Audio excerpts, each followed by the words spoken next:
Iniciaremos agora o painel 2 com o tema Metrologia, Bioacessibilidade e Biodisponibilidade de Nutrientes de Alimentos. E como moderadora deste painel 2, eu convido ao palco a senhora Natália Ramalho Moreira, coordenadora de atividades técnicas do Instituto Senai de Inovação em Biotecnologia. Apresentando-a, Natália é graduada em Bioquímica pela Universidade Federal de Viçosa, em 2006. Tem mestrado em Ciências, com ênfase em Purificação de Proteínas pela Universidade de São Paulo, da USP, em 2008. Possui doutorado em Ciências, com ênfase em Biologia Molecular e Biotecnologia pela Universidade de São Paulo, em 2012. Participou da criação do Instituto Senai de Inovação desde o início, definindo as áreas de atuação, equipamentos e contratação de talentos para atuar em projetos com foco na indústria.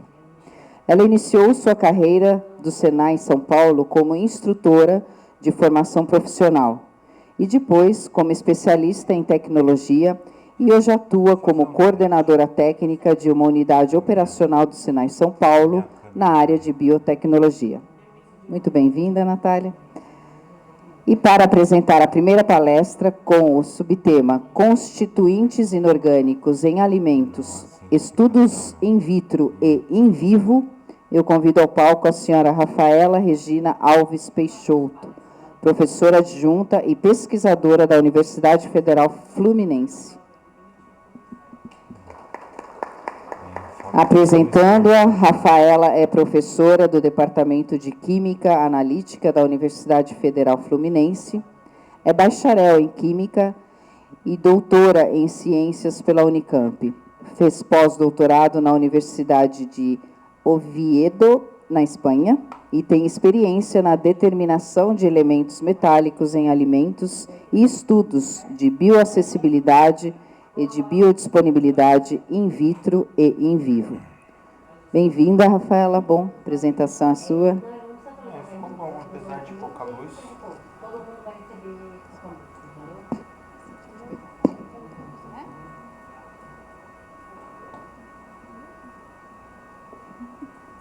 Nossa, eu ia fazer só quando eu estava assim, já. Eu, na verdade, eu não conferi esses detalhes. Dessa vez eu ainda não estava com tanta coisa, né? Falta um nome ou outro, e a vida que segue. Nada, um tilt ali. De vez em quando ele dá umas...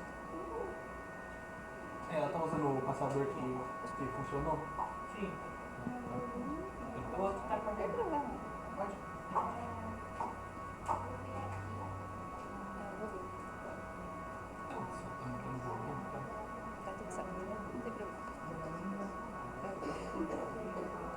Pessoal, boa tarde. Como mencionado, eu sou Rafaela Peixoto, muito prazer.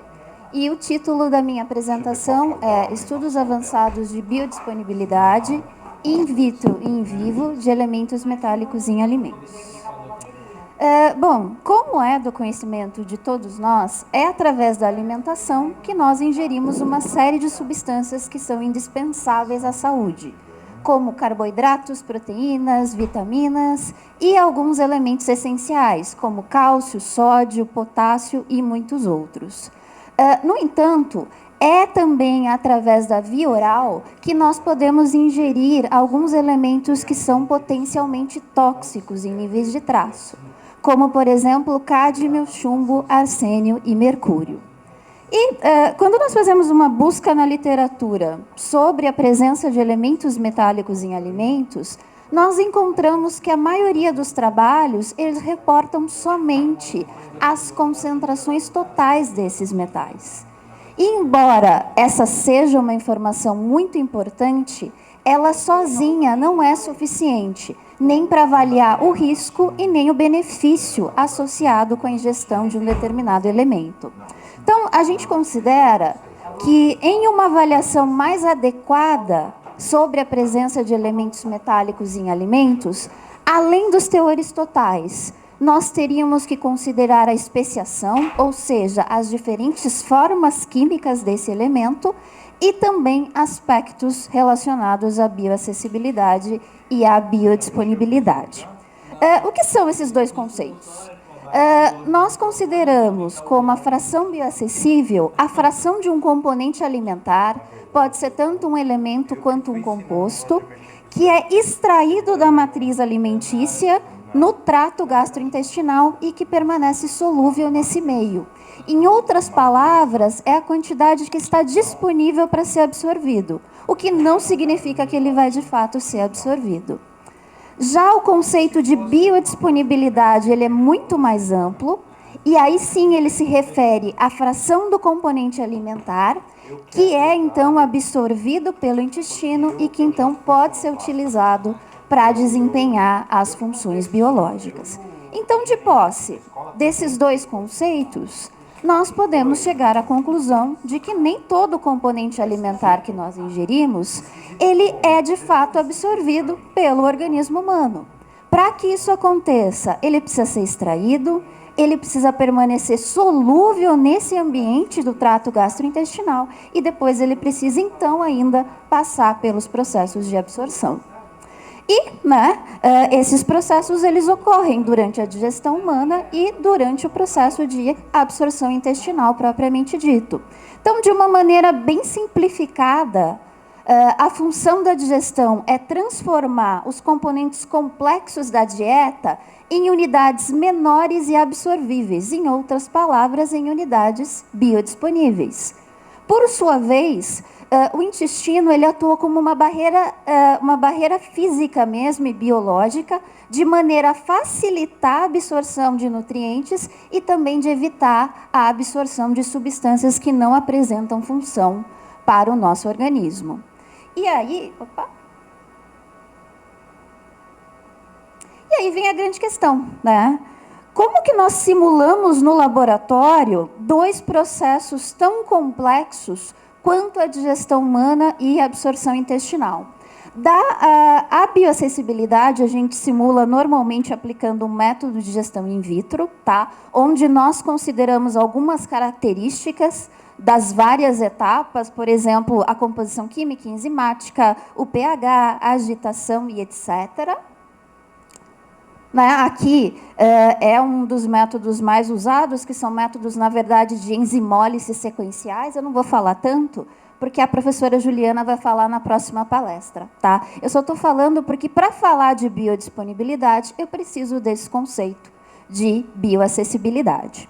Mas, voltando aqui para a biodisponibilidade, só para vocês entenderem o número de fatores que influenciam nesse processo, por exemplo, a matriz alimentícia é muito importante. Se nós considerarmos o cálcio no leite, a biodisponibilidade do cálcio vai ser diferente do no feijão, por exemplo. Então, depende do alimento, depende da quantidade ingerida, depende se esse alimento foi processado. O leite é pasteurizado, a gente sobe a temperatura. Proteínas podem ser desnaturadas, por exemplo. Depende da maneira como você preparou esse alimento, se você cozinhou, se ele entrou em contato com água, se ele entrou em contato com gordura, por exemplo. E depende também da forma química, da especiação química do elemento metálico. E para compor esse conceito tão amplo de biodisponibilidade, nós teríamos que considerar, idealmente, a digestão, os processos de absorção, o metabolismo, a distribuição nos tecidos e ainda uma estimativa da bioatividade. Claro que é muito difícil, é um desafio, nós considerarmos tudo isso em um ensaio de laboratório. Então, o que a gente considera, que é o que eu chamo de definição experimental da biodisponibilidade, que é onde normalmente a gente consegue chegar no laboratório, nós consideramos que a biodisponibilidade é a fração de uma dose oral de um componente alimentar que foi absorvido pelo epitélio intestinal e que então chegaria à corrente sanguínea. E aí eu tenho várias maneiras de conduzir em laboratório ensaios de biodisponibilidade. Eu posso realizar um estudo de balanço de massa, onde a gente considera a diferença entre o que foi ingerido e o que foi excretado. Posso ter ensaios de culturas celulares. Normalmente, nós utilizamos células para simular o intestino. E posso ter estudos de marcação do elemento nesse caso, que pode ser feito tanto com radioisótopos quanto com isótopos estáveis. Eu vou falar rapidamente dos dois tipos de ensaio que eu mais trabalho, que é o uso de culturas celulares e o uso de isótopos estáveis. Quando a gente fala de células para simular o intestino humano, a linhagem mais utilizada são as células CACU2, tá? As células CACU2, elas são uma linhagem celular bem estabelecida, né? Muita gente gosta de dizer que são células imortais. Não é bem assim, tá? Essa célula, se você não cuidar adequadamente dela, ela vai morrer, tá? Mas elas são linhagens porque se você cultivá-las de uma maneira adequada, você consegue trabalhar por anos, às vezes por décadas, com essa célula no seu laboratório. Quem quiser saber um pouquinho mais de cultura de células, né, a primeira linhagem que foi estabelecida são as famosas células HeLa, que foram estabelecidas lá em 1950. A CACU2 é de 1970. A CACU2 é, por muito, o modelo mais utilizado, tanto para avaliar a biodisponibilidade de componentes alimentares e também é muito utilizada para estudar a permeabilidade de fármacos, lá na área de farmacologia. É uma linhagem celular derivada do adenocarcinoma coloretal humano, e aí eu tenho duas informações importantes, né? Primeiro, que é uma linhagem tumoral, é um adenocarcinoma. E a outra informação é que é uma célula do cólon. Ela não é uma célula do intestino delgado, que é onde ocorre a maior parte dos processos de absorção no nosso organismo. Só que, quando você cultiva essas células em uma determinada condição no laboratório, elas passam a adquirir um fenótipo de um enterócito, que são as células absortivas do intestino delgado. Elas passam a apresentar células polarizadas, juntas de oclusão entre as células adjacentes, e aqui a gente consegue ver as tão características microvilosidades das células do intestino delgado.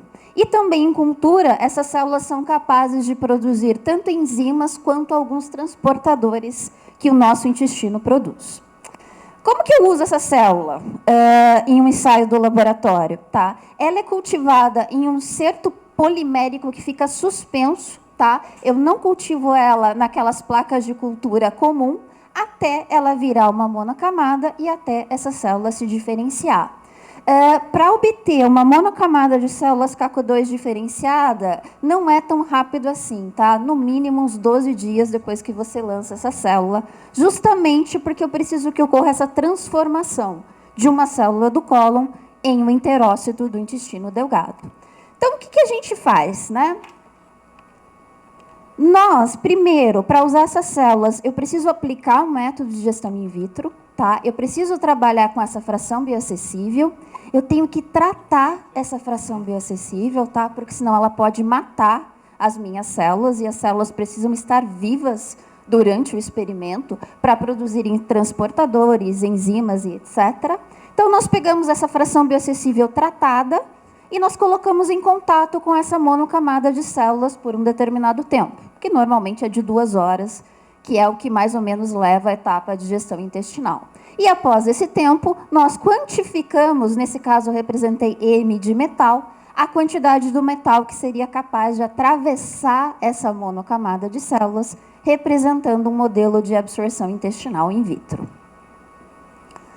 A outra maneira que nós temos de conduzir... Opa, está ao contrário. Ensaios de biodisponibilidade, como eu tinha mencionado, é fazendo o uso dos isótopos estáveis. E eu vou dar como exemplo, para ficar um pouquinho mais claro, um estudo que a gente fez com o ferro. Opa! Está passando demais. Aí. O botão é muito sensível. Ó, ele está indo. Aqui tá bom, posso continuar, tá tranquilo. Um dos maiores problemas considerados pela Organização Mundial da Saúde são as deficiências nutricionais. E dentre elas, né, acho que todo mundo já sabe, que a mais crítica é a anemia, que é caracterizada por uma diminuição do número de células vermelhas do sangue. E um dos componentes dessa molécula de hemoglobina é justamente o ferro. Só para vocês terem uma ideia da dimensão do problema, não está indo de slide por slide, mas eu vou voltar aqui. Aperta 1, ele vai 3, tudo bem.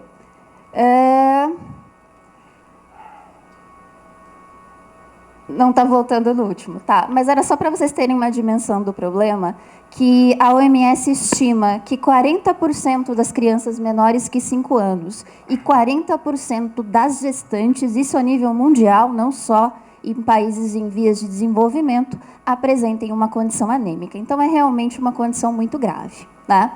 E uma das maneiras que a gente tem de realizar esses estudos é usando um isótopo estável, tá? Vamos lembrar lá da química, né? Eu sou química. O que é um isótopo? Tá? Um isótopo é um átomo que apresenta o mesmo número de prótons, ou seja, ele apresenta o mesmo número atômico e diferentes números de massa. Então, por exemplo, o isótopo mais abundante do ferro é o 56. Eu consigo comprar um isótopo enriquecido, por exemplo, o ferro 57 ou o ferro 54. Tá? E dessa maneira, esse isótopo diferenciado, ele passa a atuar como um biomarcador, ou como um traçador, por exemplo. Agora foi. Ih, agora não está passando. Ela tem que dar um toque e esperar. Agora foi. Que a mania aponta para lá, né?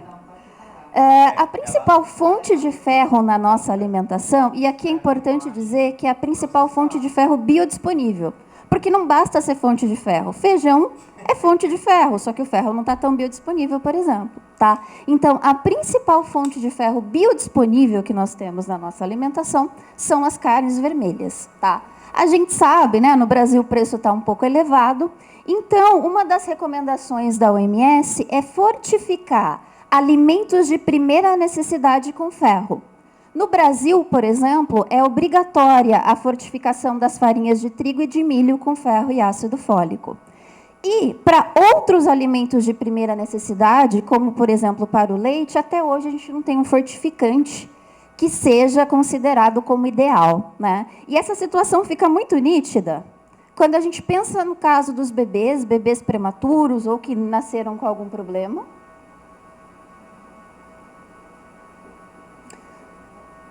Devagarzinho, tá. Tá indo demais, tudo bem. Onde muitas vezes, né, esses bebês têm que ser alimentados com uma fórmula artificial, que é fortificada com elementos, né? E também a gente mesmo, como consumidores, que vamos lá na prateleira do supermercado e compramos o leite. Aqui eu trago uma caixinha de leite, essa foto eu tirei faz uns 3 anos, tá? Hoje em dia o fabricante mudou. Né? Aqui ele deixava bem claro que 30% do ferro se depositaria no fundo da embalagem. Hoje em dia está escrito que são alguns micronutrientes. A gente já sabe que é o ferro. Tá? Então, o fortificante que é usado nesse caso é o pirofosfato férrico. Tá? O pirofosfato férrico, como um sal, ele não é estável no leite, ele se deposita no fundo da embalagem. É que a gente não fica abrindo a embalagem e nem sacudindo muito essa embalagem de leite, né? E o ferro não é biodisponível.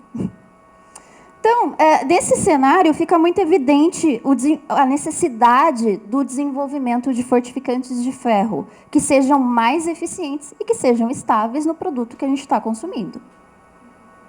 E aí a gente tem alguns problemas. Né? Como é que eu vou estudar a biodisponibilidade do ferro em um fortificante? Né? Nesses estudos, tanto in vitro como in vivo. Porque o ferro iônico, ele é tóxico para as nossas células. Então, ele é transportado e utilizado no nosso organismo sob a forma de algumas espécies, principalmente hemoglobina, transferrina e ferritina. E eu tenho mais um problema. Como é que eu vou diferenciar o ferro que veio de um fortificante do ferro que eu já tenho no meu organismo, do ferro endógeno? Porque todas as nossas células já têm ferro. Né? Então, uma das maneiras de contornar esses problemas é justamente fazendo a marcação desse ferro que vai ser utilizado como fortificante. Então, aqui foi só para exemplificar um estudo que a gente fez, onde nós estamos fazendo ainda, na verdade, né, nós estamos trabalhando com uma nanopartícula que é uma candidata, uma possível candidata a um novo fortificante de ferro. Nesse caso, é a nanopartícula de óxido hidróxido de ferro 3. Tá? Então, como é que a gente conduziu esse estudo? Essa nanopartícula ela foi sintetizada com o isótopo estável do ferro, nesse caso foi o isótopo 57. Esse fortificante foi utilizado em uma fórmula infantil, que foi administrado a ratas cobaias por 2 semanas. Tá? Esses ratos eles eram neonatos, então a única fonte de alimentação deles era a fórmula infantil fortificada.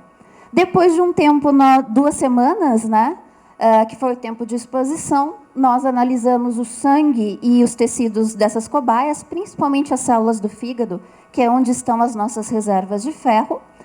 Nesse caso, nós utilizamos 2 técnicas analíticas, cromatografia líquida e espectrometria de massas inorgânica, e ainda nós tivemos que utilizar uma ferramenta matemática para diferenciar o isótopo enriquecido do ferro endógeno. E aqui tem outro problema, né? Muita gente se questiona, se você sintetizou com o ferro 57, por que só não quantificar o ferro 57? É que, na verdade, quando nós fazemos esse estudo com isótopos estáveis, eu estou modificando o perfil isotópico inteiro. Né? Eu tenho ali a composição isotópica natural, que está em todas as células da minha cobaia, que está em todas as nossas células. Essa proporção isotópica ela é constante no planeta Terra, e essa cobaia começou a ingerir um fortificante de ferro marcado com 57. Aí eu já tenho uma mudança na composição isotópica, claro, se o meu fortificante de ferro for biodisponível, se for adequadamente metabolizado pelo organismo dos ratinhos. E ali eu tenho um segundo traçador, que foi só a maneira com que nós quantificamos. Na verdade, é a técnica de quantificação, que é a técnica de diluição isotópica. Então, não é tratar e determinar, né, ou estimar a concentração de um único isótopo. Eu tenho que trabalhar com todos eles. Na verdade, eu estou trabalhando com um perfil isotópico. E aqui eu só trouxe um resultado para vocês terem uma ideia, tá? Aqui eu tenho 3 grupos de cobaia. O primeiro recebeu fórmula que não foi fortificada com ferro. O segundo grupo recebeu fórmula infantil fortificado com sulfato ferroso, que é o fortificante de ferro que a gente mais utiliza. E o terceiro recebeu a fórmula fortificada com as nanopartículas. Dá para ver claramente que no primeiro grupo as reservas de ferro são muito menores, né? Isso aqui são resultados de células do fígado, e eu tenho, né, um desempenho parecido entre o sulfato ferroso e as nanopartículas. Mas mais importante que isso aqui, né, é que o ferro 57, que veio da minha nanopartícula, ele é biodisponível, ele foi metabolizado, porque ele virou reservas de ferro nas células do fígado. Tá? Isso aqui são moléculas de ferritina que a gente separou e determinou. Tá? Então, isso me diz que o ferro que eu estou administrando, que é um ferro exógeno, que ele foi devidamente metabolizado, ele passou pela digestão, pelos processos de absorção, pelos processos de metabolismo no fígado, e ele, de fato, virou uma reserva. Tá? Então, essa é o que a gente considera, hoje em dia, né, como um dos padrões ouro dos ensaios de biodisponibilidade. Tá? Claro que eu preciso de uma instrumentação e de uma equipe multidisciplinar. Tem veterinários, tem médicos, por exemplo, que nos ajudaram no desenvolvimento da fórmula e nos processos de fortificação. Então, aqui só para apresentar o meu grupo de pesquisa, eu sou da Universidade Federal Fluminense, né? Trabalho com a professora Cristiane Duick. Depois, se alguém quiser conversar, quiser mais informações sobre os ensaios que nós fazemos lá, eu vou ter o maior prazer em conversar com vocês. E eu só queria agradecer a organização do Metro Alimentos. Celso, muito obrigada. Obrigada, Elaine, pela indicação. Prazer estar aqui com vocês. E todas as instituições que me apoiaram nesses estudos. Obrigada. Muito obrigada, Rafaela, pela apresentação. Eu convido ao palco agora para a segunda apresentação deste painel com o tema Ensaios de simulação da digestão in vitro e bioacessibilidade de nutrientes em alimentos, desafios para avaliações, a senhora Juliana Azevedo Lima Paloni, professora e pesquisadora da Unicamp. Apresentando-a Juliana possui graduação em Química com atribuições tecnológicas pela Universidade Federal de São Carlos, mestrado e doutorado em Ciências de Alimentos pela Universidade Estadual de Campinas. Atualmente é professora associada da Universidade Estadual de Campinas, Faculdade de Engenharia de Alimentos, Departamento de Ciências de Alimentos e Nutrição. Desenvolve pesquisa em análise de alimentos com a aplicação em ensaios de digestão in vitro para a estimativa de bioacessibilidade de nutrientes, com ênfase em elementos essenciais. Muito bem-vinda, Juliana. A apresentação é sua. Boa tarde a todos. Gostaria inicialmente de agradecer a oportunidade de estar aqui hoje, contando um pouquinho para vocês dos trabalhos que nós realizamos lá na FEA, na Unicamp, e já agradeço antecipadamente aos organizadores do evento pelo convite e a presença da plateia hoje, né? Então, eu sou a Juliana, eu trabalho na Faculdade de Engenharia de Alimentos da Unicamp, e o nosso laboratório fica no Departamento de Ciência de Alimentos e Nutrição, é o Laboratório de Análise de Alimentos por Espectroscopia, e hoje, então, eu trago para vocês aí um pouco do nosso trabalho, né, sobre os estudos referentes à bioacessibilidade de nutrientes em alimentos. A Rafaela já fez vários comentários, né, sobre a importância... Opa, ele vai embora. Sobre a importância aí dos nutrientes. A gente sempre começa contextualizando, explicando um pouquinho, né, a motivação dos nossos estudos. Então, a nossa fonte de nutrição vem da dieta, e nós temos, mesmo assim, né, diversos problemas relacionados à deficiência de nutrientes. Então, no mundo, os nutrientes que nós mais temos deficiência são ferro, vitamina A e iodo. E o Brasil não fica diferente nesse contexto, né? Nós também temos esse problema. O ferro é um problema gravíssimo nutricional que nos atinge também no pós-pandemia de forma mais cruel ainda, né?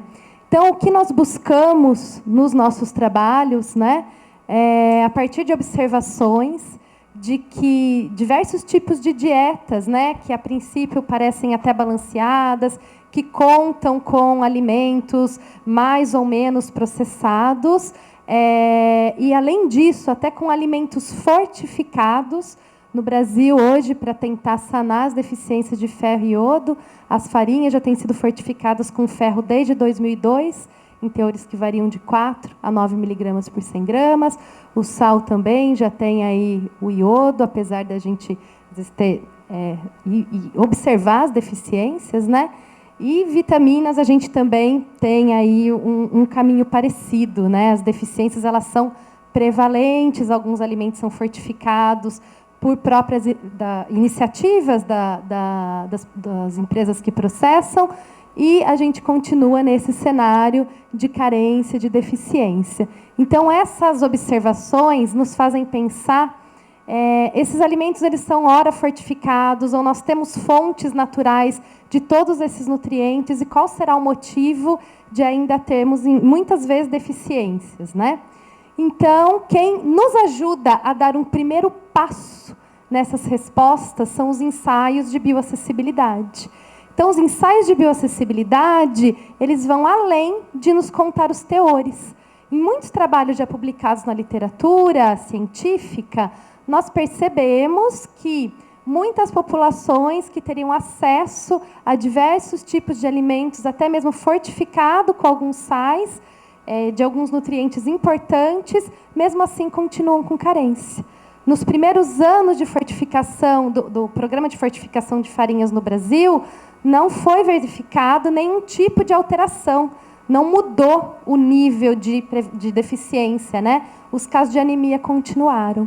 Será que essa resolução, ela foi inclusive modificada, as formas de ferro foram alteradas, e tudo isso baseado, né, principalmente nesse primeiro passo, que nos mostra, além dos teores, né, quanto eu tenho de ferro, quanto eu tenho de uma vitamina, quanto eu tenho de uma provitamina, como um carotenoide, né, que é uma provitamina A, num alimento, e como será, o que acontece além desse teor, né, quando nós consumimos esse alimento.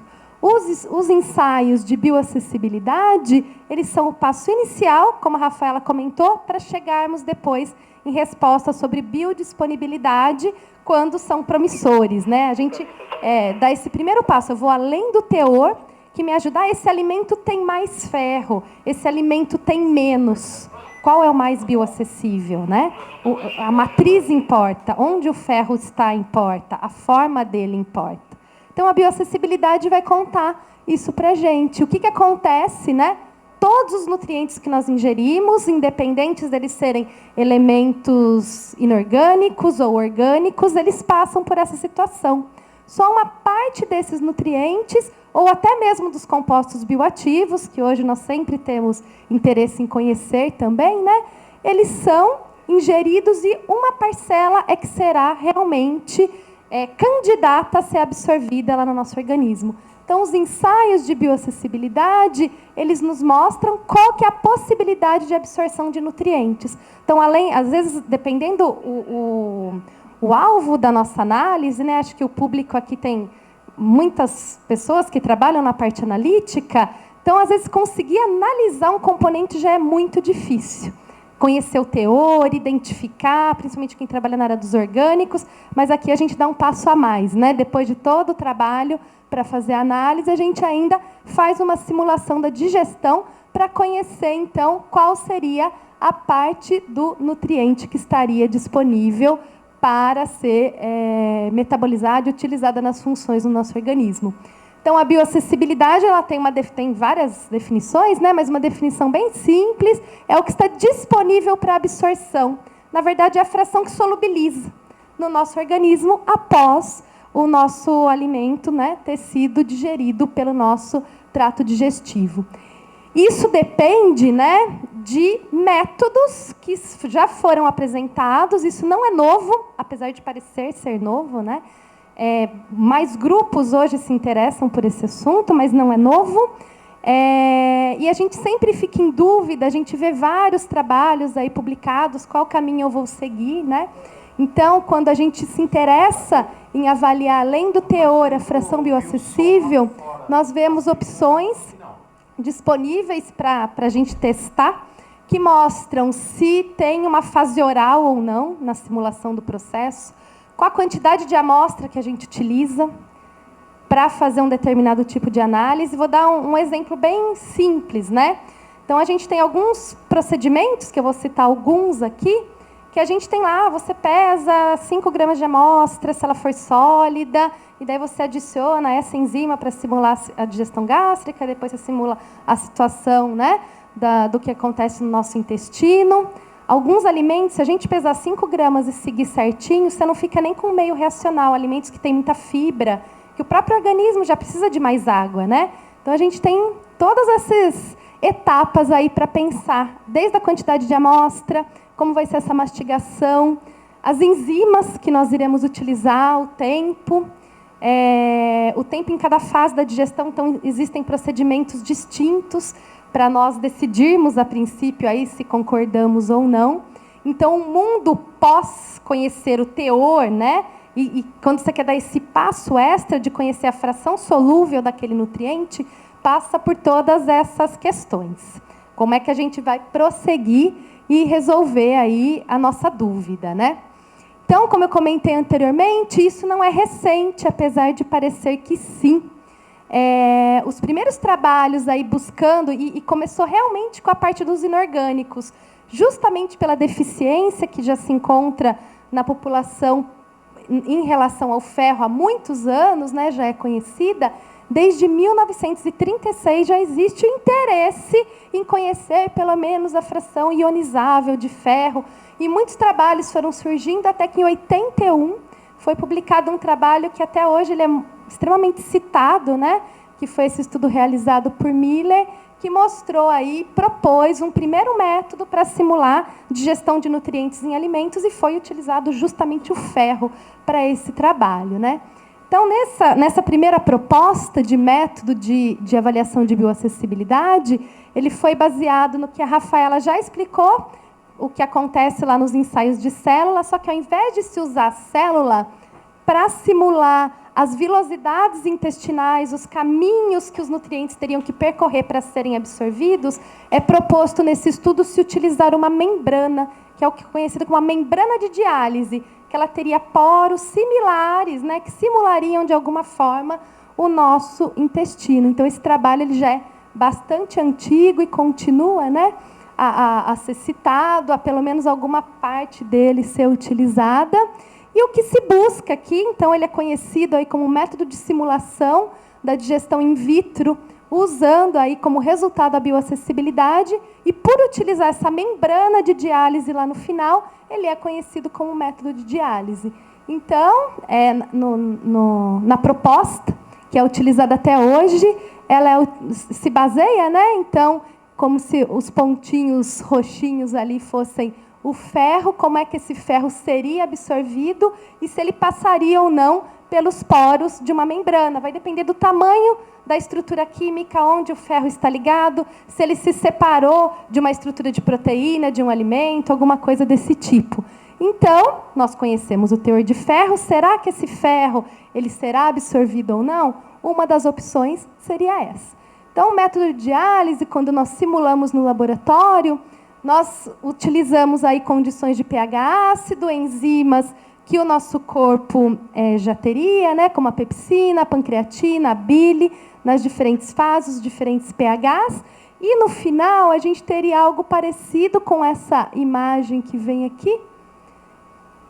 É o procedimento acontecendo, né? Essa aqui não tem o laser, é uma membraninha de diálise, ela parece um saquinho mesmo, só que ela tem os poros aí, bem controlados, e elas é que simulariam. E a gente tem toda a condição de pH, com bicarbonato de sódio, e tem todos os bastidores. E, no final, a gente precisa... Ai, foi embora lá, Rafa. Deixa eu voltar aqui. E, no final, quando volta, ele fica mais maluco, né? Ele para de voltar. Aqui. E, no final, a gente precisa voltar àquele método de análise que, muitas vezes, a gente demorou um tempão para desenvolver, para conhecer o teor bioacessível, que a gente faz um cálculo. Quanto eu tinha na minha amostra e quanto é que passou por essa membrana nesse ensaio, né? Então, a gente volta aqui ao método analítico inicial para fazer esse tipo de avaliação.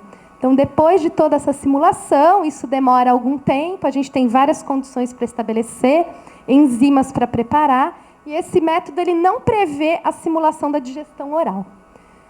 Aí, uma segunda opção, que estranhamente é mais simples, mas chegou depois do método de diálise, é um método baseado em solubilidade. Ele é extremamente parecido com o método de diálise, mas ele já foi proposto aí por um grupo de pesquisadores espanhóis em 2003. E o teor bioacessível aqui, ele não é o teor dialisável. A membrana ela não é utilizada. O que se faz nesse procedimento é, após a avaliação, então, a simulação, né, das condições aí de digestão, utilizando as enzimas, os pHs, as condições mais parecidas possível com a do nosso organismo. Ao final, para conhecer a fração solúvel, que seria bioacessível, é realizada uma centrifugação, que é sugerida aí que se faça por um período, né? E após a centrifugação, o teor do nutriente que tiver presente na fração solúvel é considerado teor bioacessível. Então, aqui, novamente, nós precisaríamos da técnica analítica para comparar o nosso teor total com a fração bioacessível. E alguns trabalhos, em seguida, né, vieram aí, existem várias pesquisas com esse foco, comparando, inclusive, aí, o que aconteceria com os métodos de solubilidade, diálise, e, inclusive, fazendo algumas alterações em algumas condições do procedimento. Daquele procedimento anterior para esse, muda o tempo e a temperatura de centrifugação do extrato lá no final. A gente olha para esse procedimento e a primeira coisa que vem à cabeça é: alguém tem uma centrífuga aí no corpo? Mas a gente não tem outra forma, né? Então, a gente tem que trazer para o laboratório, como a Rafaela comentou, tentar simular de alguma forma. Aqui, como a gente vai separar a fração solúvel ou não? Aí a gente recorre ao laboratório. Então, lá no laboratório, como que a gente separa, né? Um método de separação que a gente pode utilizar é a precipitação por centrifugação. e depois dali a gente analisa. Então, qual é a melhor forma de centrifugar? Então, existem várias e várias discussões sobre esse tema, e a gente vê diversos. Então, aqui, né, eu trouxe algumas imagens dos ensaios de solubilidade. Então, a gente utiliza banho de gelo para parar a atividade das enzimas, finalizar os procedimentos, e aí a gente brinca, né, lá no final, o nosso grande finale é usar a centrífuga, que não faz parte do corpo de ninguém. E aí, esses trabalhos um pouquinho aí mais recentes, né, eles mostram para a gente as diferenças se nós usarmos o método de diálise e se nós usarmos o método de solubilidade. O que muda nos resultados? De maneira geral, a tendência é a mesma. E isso acontece muitas vezes nos ensaios de biodisponibilidade também. Aquelas formas químicas, aqueles componentes orgânicos ou inorgânicos de um alimento, os que são mais solúveis, na maioria das vezes eles são também mais dialisáveis. Porém, a fração dialisável, na maioria dos casos, ela é menor, porque tem a barreira da membrana. Mas, por outro lado, ela é uma outra forma de se simular algo mais parecido com o nosso intestino, sem recorrer às células. É uma forma mais simples, né? Então, nós fizemos esse teste aí um pouquinho antes de 2015, publicamos esse trabalho em 2015, e o nosso interesse foi avaliar biscoitos fortificados com ferro que a gente tem no comércio, né? A gente tem no mercado, nós não temos outra opção hoje, a não ser consumir produtos fortificados com ferro, que todas as farinhas são fortificadas. Então, nós testamos os métodos de solubilidade e diálise. Eu acho que esse gráfico ele mostra muito bem para a gente o que o teor total significa. A barrinha azul são os teores totais. A barrinha vermelha é a fração solúvel depois que foi simulada a digestão e centrifugado o extrato. A barrinha verde é a fração dialisável. Nós utilizamos a membrana de diálise para simular, né, a parede intestinal, as vilosidades intestinais, e verificamos o que aconteceu.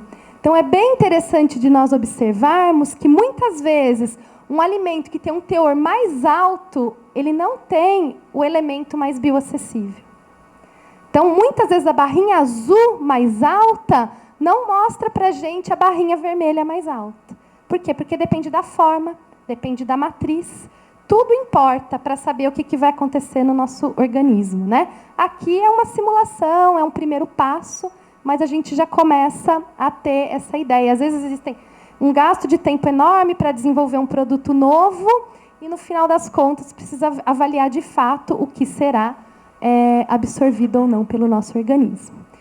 E como esses métodos aí, né, existe aí sempre uma tendência a grupos de pesquisa ou até grupos que avaliam mesmo aí, né, as próprias formulações que estão sendo desenvolvidas, até 2014, se a gente buscar na literatura científica, a gente vai ver uma enorme quantidade de propostas, de métodos, buscando chegar no mesmo resultado, que é a bioacessibilidade, mas cada um, às vezes, segue um caminho. Então, às vezes, muda o tempo da centrifugação, muda a quantidade de amostra, muda a quantidade de enzima, muda...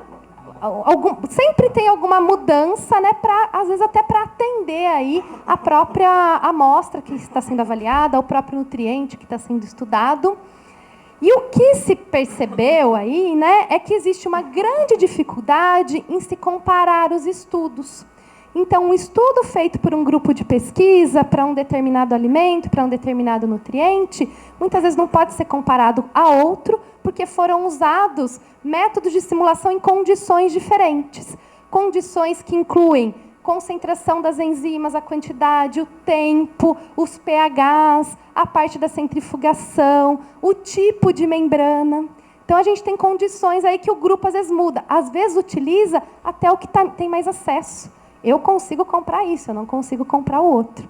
Então, para tentar evitar essa situação, em 2014, um grupo de pesquisadores, principalmente europeus, propôs o primeiro protocolo para deixar um padronizado, um método de simulação de digestão.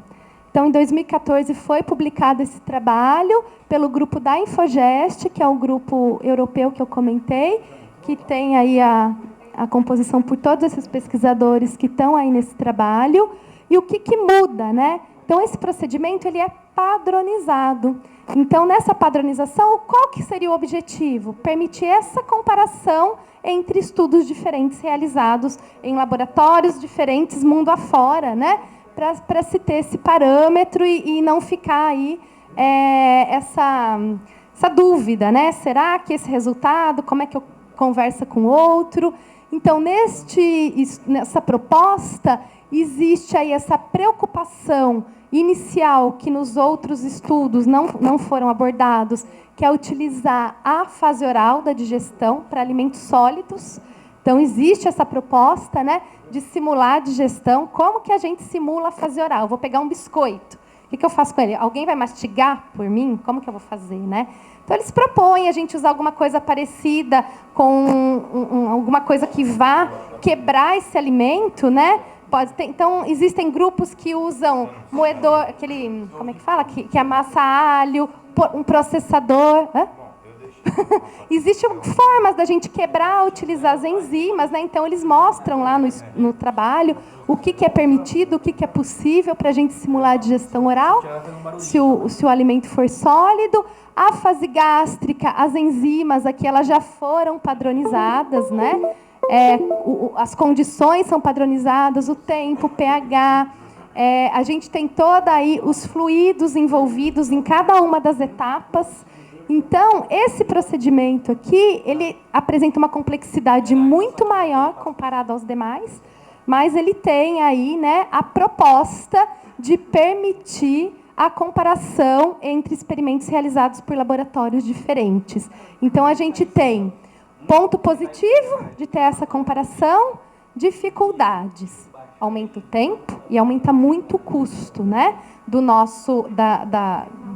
trabalho aqui da simulação da digestão in vitro. E todos esses estudos, tanto os trabalhos que eu estou mostrando, quanto os que a Rafaela apresentou, eles visam, de alguma forma, evitar aí, né, a gente ter estudos tão longos, né, conseguir resolver, ter essas respostas de uma forma um pouco mais simplificada. Mas, mesmo assim, a gente tem, então, né, que realizar essa simulação da digestão em etapas distintas, com todas as condições ajustadas, utilizar as enzimas nas atividades conhecidas e ter o resultado depois. A partir de toda essa simulação que está descrita aí nesse método padronizado, aí cada um segue com a sua fração solúvel. No procedimento padronizado, o final também é a centrifugação. Centrifugação na temperatura de 4 graus, tem o tempo determinado, a rotação, como é que vai ser trabalhado isso. E aí, o meu interesse é carotenoide, então eu sigo com a análise de carotenoide. O meu interesse são compostos fenólicos, eu sigo para a análise de compostos fenólicos. O meu interesse são compostos tóxicos, orgânicos, eu sigo para a análise dos compostos tóxicos, orgânicos. Só que aqui eu vou ter, além da amostra, como interferentes, muitas vezes aos nossos métodos analíticos, todos esses fluidos e todas essas enzimas. Então, a complexidade ela vai ficando aí, né, maior quando a gente se propõe a ter esse tipo de resposta que vai além do teor. Como é que esses fluidos e essas enzimas que estarão lá no final, como é que elas interferem no nosso resultado analítico? Nenhum grupo de pesquisa hoje aí esclareceu isso para ninguém, então a gente vai buscando trabalhar e resolvendo essa situação. E aí, esse mesmo grupo, em 2019, lançou esse mesmo protocolo que eles chamam da versão 2.0, que eles colocaram mais detalhes, né, no protocolo, na padronização do método. Então, a gente tem aí um período de preparo que nós temos que avaliar todas as atividades de todas as enzimas que serão utilizadas no procedimento. Então, existem os métodos que eles recomendam para que essa avaliação aí das atividades das enzimas, o preparo dos fluidos, né? Tudo isso seja testado. Então, a gente já gasta uns vários dias aí antes de começar o ensaio para ter essas respostas. Daí partimos novamente para a digestão E nesse protocolo 2.0 tem mais detalhes, mais situações, né, para alimentos que apresentam teor de lipídios, isso precisa utilizar uma enzima específica, que no Brasil ainda nós não conseguimos comprar, ela não chega até aqui, tentamos já várias vezes, e o próprio grupo que produz a enzima, então a gente tem algumas dificuldades para repetir o procedimento padronizado, idêntico ao que está proposto. Então, muitas vezes a gente vê que é um procedimento padrão, mas em grande parte dos trabalhos publicados por grupos mundo afora, aparece assim, então foi utilizado o procedimento Infogest com adaptações, porque muitas vezes a gente não consegue fazer, de tantos detalhes que tem.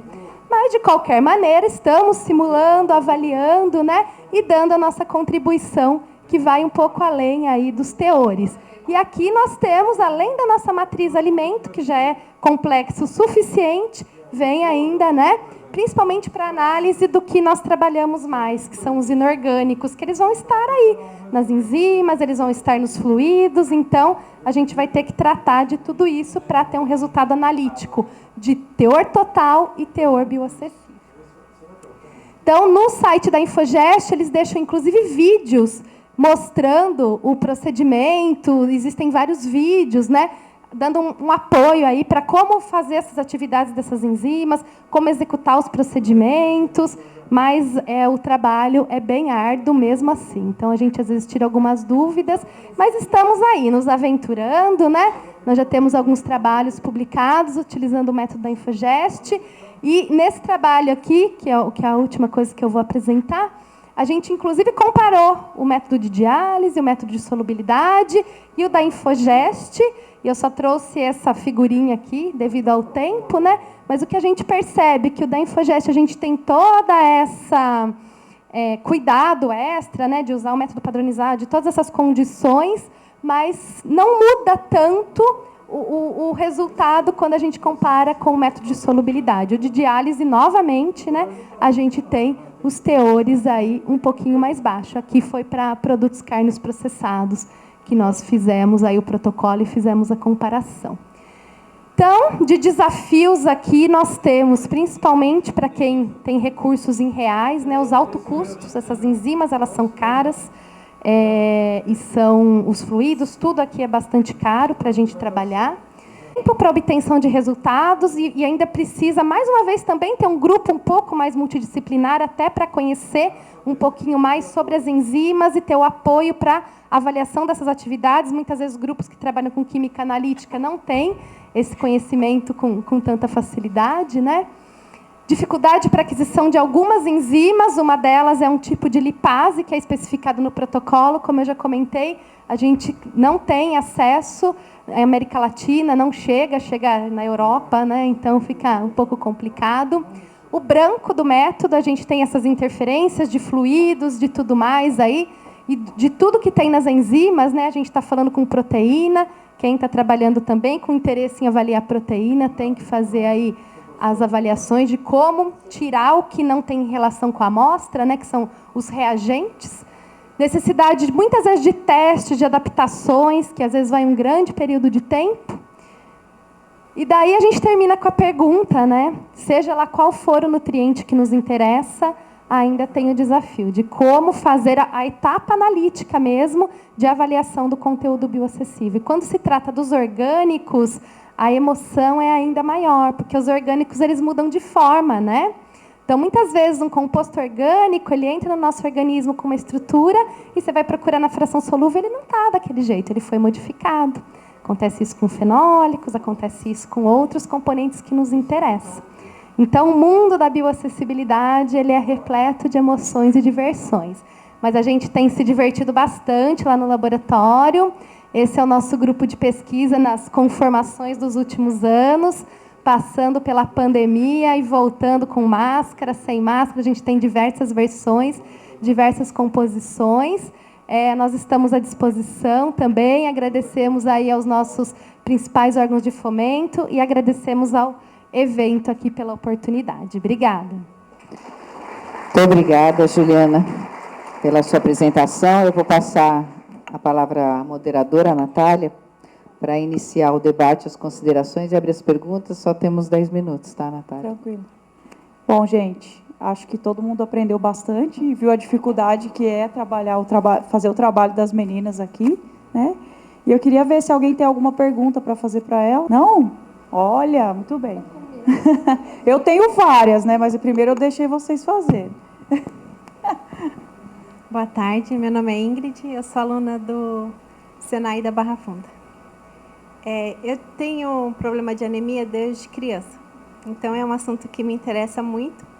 Eu queria saber, assim, dentro dos alimentos que já tem adicionado ferro, não teria como colocar em outros, tipo, criança ama bala, né? Come muito, salgadinho, que são coisas que criança consome mais. Existe algum jeito de fazer para que seja absorvido esse ferro, para que não chegue numa idade adulta com esse problema? Isso é um grande problema, na verdade. Até teria como você fortificar uma bala, um chocolate, um doce, por exemplo, tá? Mas a recomendação é fortificar alimentos de primeira necessidade, para atingir uma maior parcela da população. Mas aí tem a questão também, né? Vou fortificar uma bala. Você tem que estudar o melhor fortificante para essa bala, né? Sempre alimento sólido é mais fácil por questões de estabilidade. Aí você tem que fazer um equilíbrio entre estabilidade, custo e biodisponibilidade, né? Que nem a Juliana citou o caso da farinha, né? Há muito tempo, o Brasil, desde 2002, fortifica a farinha e nós temos problemas de anemia. Mas isso está relacionado à forma química do ferro, tá? Então, até é possível, mas isso tem um custo e tem que ser feito um estudo. Que ela tem... Geralmente né? Criança é atrativa pela bala, essas porcarias mesmo, né? Que vamos dizer assim. Não tem um interesse maior até da indústria para que seja feito isso, para que seja corrigido? Porque eu não como bala, chiclete, biscoito, salgadinho, nada disso. Eu tenho 43 anos, a minha anemia é abaixo de 8. E eu já fiz uma cirurgia para tirar o útero, para não ter a menstruação, e o meu organismo não absorve ferro. E a gente faz tratamento todos e não absorve. Mas isso vem desde lá de pequeno. Então, assim, a minha alimentação, sim, é saudável. Mas um monte de gente gosta de um monte de coisa, que é mais atrativo. Não existe nada... Ou então fortificado. É fortificado. Se você pegar, por exemplo, achocolatado e várias fórmulas, todos eles são fortificados com ferro. Aquele leite que eu mostrei, vários assim, alimentos destinados ao público infantil, eles já vêm fortificados. Iogurte, esses achocolatados, eles já são fortificados com ferro. O que acontece por ser não é biodisponível. Muitas vezes o sal é o mais barato. Porque é o mais barato e não é biodisponível. Entendi. Obrigada. Aí não adianta. Obrigada. Mais alguém, gente? Tem mais uma pergunta. Eu quero 2 minutos, pelo menos, para fazer minha pergunta no final.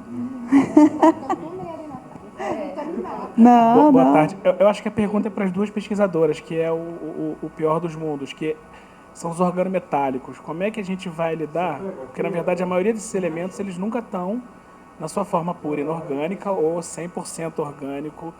E já se tem algum pensamento de como é que se trabalha com isso, como é que a gente pega... Porque é o pior dos pesadelos, porque muda como a molécula orgânica, ioniza como metálico. Aí até ela estava descrevendo a questão do ferro, e aí o ferro é pior ainda, porque se você começa a suplementar tudo também, tem outro lado. É o pró-oxidante. Que eu começo a jogar muito nutriente, que também é tóxico, e o ferro tem a questão da DMT, né, que transporta o ferro, mas esse é outro problema, né? Eu queria ver só escutar de vocês sobre os organometálicos, que é a vida real, quase, né? A gente trabalha com organometálicos, tá? Aí entra a questão da necessidade da especiação química, de nós conseguirmos determinar as espécies químicas do ferro e não só o ferro.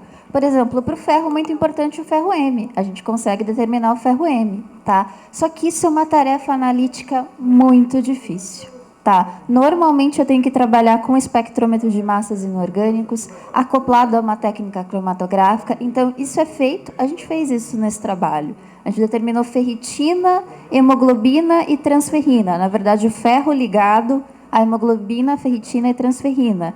Então, idealmente, a gente teria que fazer isso para todos os alimentos e todas as amostras. Então, assim, é uma tarefa analítica muito laboriosa, na verdade, mas a gente faz. É possível de ser feito.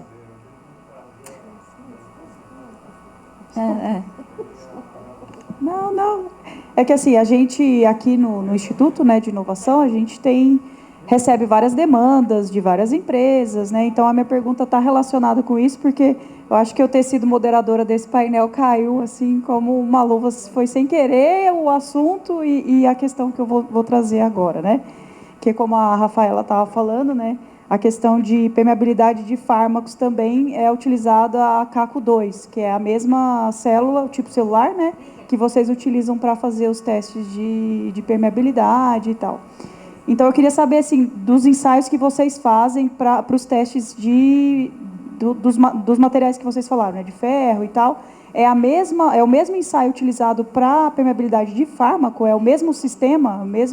A célula, ok, mas...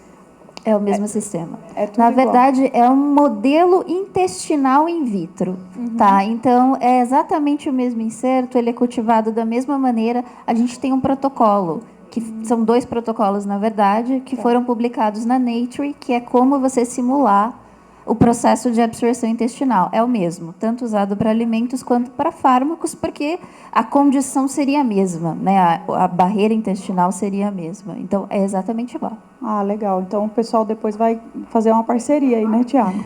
Para poder aprender a usar esses protocolos aqui, porque a gente tem... Assim, a gente começou agora a receber algumas demandas. Acho que é legal depois a gente conversar, né? Tanto o Instituto com vocês, eu acho que é uma coisa Inclusive, bem aquela interessante. parte da digestão é que na farmácia é chamado de ensaios de solubilidade, mas são muito parecidos também.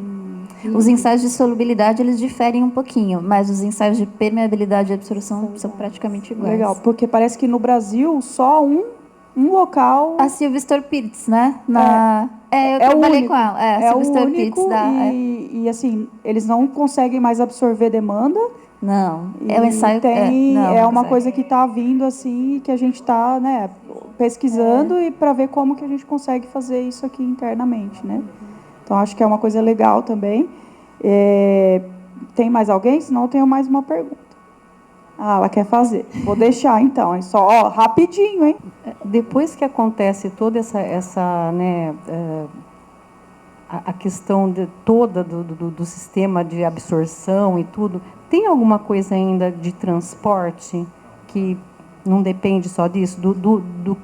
Do elemento que ser sido levado para algum lugar onde ele vai ser utilizado. E isso daí não depende disso tudo que vocês colocaram aí, mas sim do próprio organismo ter disponibilidade dessa, sei lá, de uma proteína transportadora, de uma chaperona que leve até o local onde vai ser utilizado, porque daí eu, por exemplo, tomo um monte de cálcio por conta que tem osteoporose, mas assim, parece que não faz muito efeito por conta que deve ter alguma outra coisa mais importante aí, que o cálcio, por exemplo, foi utilizado para selar uma parte que era tecido, né? Que na verdade não devia ser utilizado cálcio naquele local, né? Uma bursite que eu tive trocantérica, e o cálcio que eu preciso no osso, ele não chega no osso. Entende? Assim, então tem mais coisas além disso do que só a biodisponibilidade mesmo, né? Que seria por conta de alguma terapia genética, alguma coisa assim que precisaria para ser individualizado, por exemplo, né? São realizados também ensaios em vivo com pessoas. Existem hoje até simulações em órgãos, né? Então, são produzidos aí, entre aspas, né, a partir de células, órgãos que são utilizados nessa simulação para se avaliar exatamente se tem simular algum tipo de doença, simular algum tipo de possibilidade disso aqui ser muito diferente do que acontece no nosso organismo. Mas, com certeza, todos esses ensaios que nós fazemos in vitro, eles são passos, né, que cada um de nós vai ter a sua individualidade. Então, é para evitar, quando possível, os ensaios em humanos, você ter uma visão geral. Então, isso aqui nos dá essas respostas, né? Eu comparo 3 tipos de sais, eu descubro qual é a forma que ele está, orgânica, serve para ter esse tipo de informação. Agora, quando o que vai acontecer em mim, o que vai acontecer na Rafaela, o que vai acontecer em você, Merê, é muito individual, né? Sim. Mas existem, sim, grupos, mas daí mais na área da biologia mesmo, né, na área médica, que fazem, além dos estudos em humanos, tem alguns grupos que realizam mesmo, aí a parte, tem os órgãos mesmo para avaliar, né? A biodisponibilidade, a bioatividade, que é a atuação mesmo no nosso organismo. Veja que o tecido, né, ele foi restaurado com cálcio, eu tive uma calcificação. Porque não foi para o osso, né? E o cálcio não foi para o osso, não teria que ter ido, né? Então, é muito, muito interessante. Mas é isso mesmo. Nós não conseguimos esse tipo de resposta aqui. A gente complica um pouco a mais, mas ainda não respondemos essas questões. Obrigada. Na célula dá um passo bem maior do que só na solubilidade, mas aí precisa realmente seguir para a área médica. Não, é que esse tipo de estudo teria que fazer um estudo em vivo. Eu já trabalhei com alguns transportadores, né, na época do doutorado, e realmente regiões diferentes têm transportadores diferentes. E, logicamente, se você pegar um transportador e colocar na outra região, ele vai... Às vezes, ele até faz a função e aí começa a absorver, né? Mas, realmente, isso é um estudo genético, porque transportador é uma proteína e tem alguma coisa a ver com o genético. Isso aí, com certeza. O estudo, assim, eu enxergo o estudo que vocês fazem, né, cada vez mais importante, principalmente porque agora surge um nicho de mercado que é o veganismo, né? Tudo bem, já tem há um tempão, né? Mas o pessoal que consome os plant-based, né? Eles acham assim, eu sou fã de carne, né? Nada contra quem não come, mas eu gosto, e eu acho que a dificuldade, o estudo que a gente viu aqui hoje é cada vez mais importante por conta disso, né? Não é só consumir alimentos à base de planta que a gente vai ter os mesmos nutrientes, como elas mostraram ali, né? Tem o ferro no feijão, mas o feijão não está tão disponível quanto na carne. Então, se não é no feijão que eu vou adquirir, como que eu vou adquirir, então? Né? Quais são os elementos vegetais que estão mais disponíveis? Né? Onde que eu vou conseguir atingir aquela quantidade necessária diária para que a gente não tenha o problema da colega ali de ferro? Né? Então, eu acho que vejo uma importância muito grande e vejo a biotecnologia sendo extremamente importante também e linkada com o que a gente está falando aqui hoje, né? Na parte de alimentos, eu enxergo a bio dessa forma, né? Na evolução aí do que a gente tem hoje para ajudar as pessoas, né? Porque tem as fortificações, mas igual vocês falaram, né? Eu nem entendia tanto dessa parte, tá? Confesso que aprendi bastante aqui hoje. Eu conheço a parte lá do final, né? Mas, então, quão disponível eles estão, quais são os elementos que a gente vai conseguir fortificar para atender esse público vegano que está vindo e que não vão mudar de opinião, provavelmente, né, vão seguir. Então, na verdade, a gente tem que estudar para poder suplementar da forma correta, né? Então, acho que foi muito válido a conversa aqui hoje. Tem mais alguém? Boa tarde, eu sou Lilian, do Tecpar, em Curitiba. Vocês falaram bastante em absorção e daí eu me associei com algo assim. Eu sou celíaca, né? E além de ser celíaca, ainda faço ensaio de glúten. Então me interessou bastante. O glúten, ele possui uma proteína chamada gliadina, né? E a gliadina, para quem é celíaco, não tem um estudo bem claro ainda sobre isso. A gliadina, ela provoca, para quem é celíaco, uma reação autoimune no organismo, e o organismo produz anticorpos.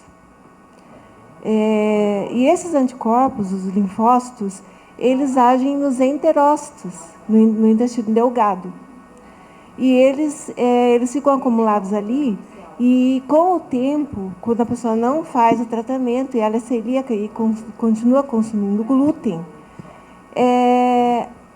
a absorção fica prejudicada, porque ocorre inflamação nas velocidades, né, do intestino delgado. E daí ocorre essa dificuldade para absorção. Então, eu, como sou celíaca, descobri que era celíaca já mais velha, mas desde pequena eu sempre fui, mas acho que chegou numa altura assim que o intestino parou, ficou sem velocidades, achatou, e eu fiquei com uma anemia muito grande, daí também deu anemia ferro-priva, né? Fiquei com ferro em 4, aí que fui fazer pesquisa, descobri que eu era celíaca, parei de comer o glúten, as velocidades voltaram, porque eu estava no nível 3 ainda, então teve como recuperar, nível 4 não tem mais como recuperar, mas eu consegui recuperar. E, então, a minha pergunta é o seguinte, vocês já fizeram algum estudo sobre isso? Porque é muito interessante. Tem, mas esse modelo serve também. Serve também. Então, eu não, porque a gente trabalha com elementos metálicos. Né? A gente não trabalha com compostos orgânicos ou com moléculas glúten. Acho que a Ju até tem alguns trabalhos sobre isso. Eu trabalho mais com elementos metálicos. Mas é totalmente possível, tá? Naquele modelo celular, você tem as microvelocidades do intestino. Então, é perfeitamente possível você expor, por exemplo, a uma fração bioacessível do glúten, expor as células e vai observando a morfologia das microvelocidades e outros efeitos, determinação de marcadores, etc. Então, vai a sugestão aí. Porque tem muitas pessoas celíacas e é uma coisa que não está, é um assunto que não está definido ainda, sabe? Não se sabe, então precisa de estudo. Obrigada pela sugestão. Bom, muitas. Bom, pessoal, então acho que esgotou o nosso tempo, né, daqui das meninas. Agora é agradecer, né, a Juliana, a Rafaela, que vieram falar um pouco para a gente. Tenho certeza que todo mundo vai voltar cheio de dúvidas ou pesquisando mais coisas aí sobre o que a gente ouviu aqui hoje. Tá bom? É isso, meninas. Muito obrigada. Obrigada a todas pela participação. Vamos só fazer a foto oficial.